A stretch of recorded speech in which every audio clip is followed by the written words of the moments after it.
पुर में बसने वाली जोलाहा बिरादरी के बारे में। जिन्हें वीवर और बुनकर वगैरह नामों से भी जाना जाता है। कौन थे और कहां से आए थे? 15वीं शताब्दी से, जब इस कस्बे पर कासिमा बीबी नाम की एक मुस्लिम ज़मींदारिन की हुकूमत हुआ करती थी, जिसकी वजह से इस कस्बे का नाम कासिमाबाद हुआ करता था, जिस पर पड़ोस के राजा और रियासतें अक्सर हमले भी करते थे और यहाँ हर साल बाढ़ आ जाती थी, जिससे इस इलाके को काफ़ी नुकसान पहुँचता था। लिहाजा कासिमा बीबी ने उस वक्त के शर्की डायनेस्टी में जो जौनपुर पर हुकूमत करती थी के राजा मुबारक अली शाह को मुबारकपुर आने का न्योता दिया।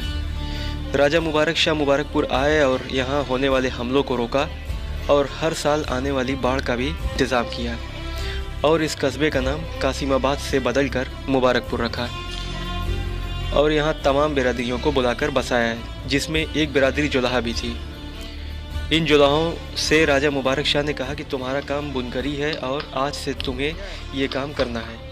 उसके बाद मुबारकपुर का यह कस्बा मुग़लों के कब्ज़े में आ गया, लेकिन ये इलाका दिल्ली से काफ़ी दूर होने की वजह से यहाँ अक्सर बगावतें भी उठती रहती थीं और इस पर पड़ोस की रियासतें हमले भी करती थीं। लिहाजा उस वक्त के बादशाह को किसी एक ऐसे आदमी की ज़रूरत थी जो इन इलाकों पर मजबूती से हुकूमत कर सके। उसी दौर में आज से कुछ 350 साल पहले अरब के मदीना शहर के अंसार कबीले के दो भाई अरब से चलकर भारत आए, जिनका नाम शेख अहमद और शाह गरीब था।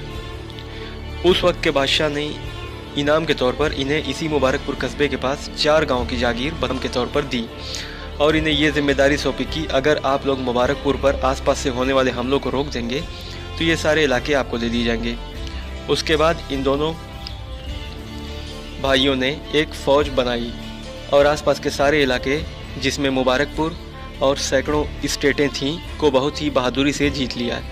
अब मुकम्मल तौर पर मुबारकपुर और आसपास के सैकड़ों गांवों पर इन दोनों भाइयों की हुकूमत हो चुकी थी।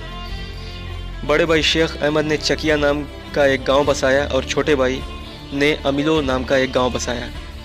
इन्हीं गांवों में बैठकर ये दोनों भाई मुबारकपुर रियासत पर हुकूमत करते थे। 18वीं शताब्दी में इन दोनों भाइयों ने मुबारकपुर को फिर से बसाया और इसे एक बड़ी रियासत का रूप दिया और तमाम बिरादरियों को बुलाकर नए सिरे से बसाया, जो बुनकरी का काम करते थे और इन ज़मींदारों के अधीन रहकर इनको लगान देते थे। इन दोनों भाइयों के वंशजों ने इस रियासत पर कई 100 सालों तक हुकूमत की। ये सारे डिटेल आज़मगढ़ डिस्ट्रिक्ट गज़ेटियर से लिया गया है।